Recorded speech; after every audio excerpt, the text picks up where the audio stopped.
Group 5. We would like to welcome you to our virtual poster presentation today. As you can see here, keep calm and grammarize the grammar.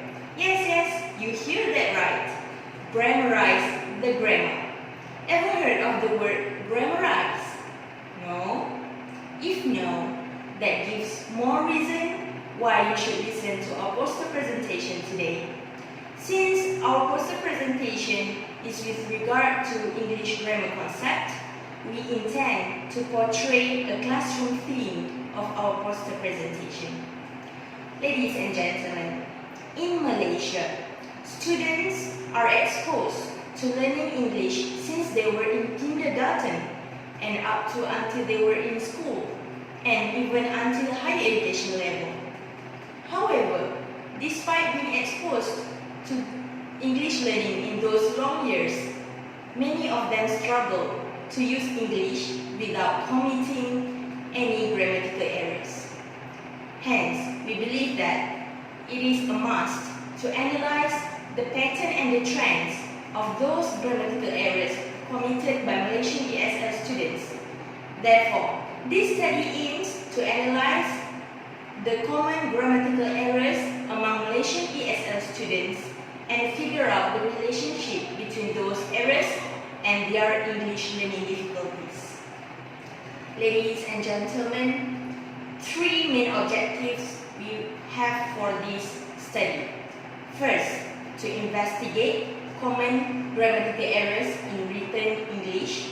Second, to investigate common grammatical errors in spoken English. Third, to investigate or examine the relationship between grammatical errors committed by Malaysian students and their English learning difficulties. Ladies and gentlemen, in previous studies, many researchers figure out that Malaysian students have been struggling with these grammatical concepts, and as we can see in written forms, they are more cautious about their grammatical errors because those errors are rereadable and are obvious to evaluation. So it will interrupt and disrupt their potential as students. And some other studies figure out that in spoken form, students in Malaysia are also cautious because many people out there tend to evaluate and judge their English skills based on their spoken English. And at the same time, other studies also figure out that these struggling experiences among Malaysian students are contributed by the fact that English grammar system itself is complex, and with the presence of the first language interference has contributed to how these students tend to commit grammatical errors in both written and spoken form. So, in this study, we use a secondary approach to analyze the findings from previous studies with regard to those grammatical errors committed by Malaysian students. And for this study, we use research articles, and these research articles are obtained from ex-co-hosts, Every Class, Emerald Insight, Google Scholar, and so forth.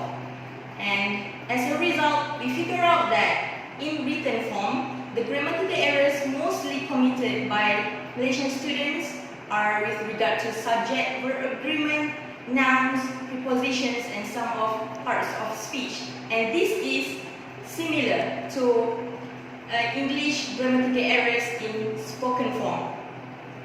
As a result, the relationship between these errors to learning difficulties is with regard to how this English grammar system is complex, and with the interference of the first language that students have internalized, it causes them to find those grammatical rules as complicated and hard to follow, and finally it results in their grammatical errors.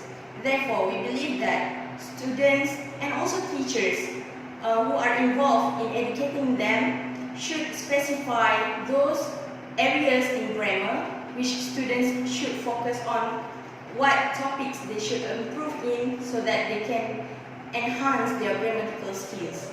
That's all from us. Thank you.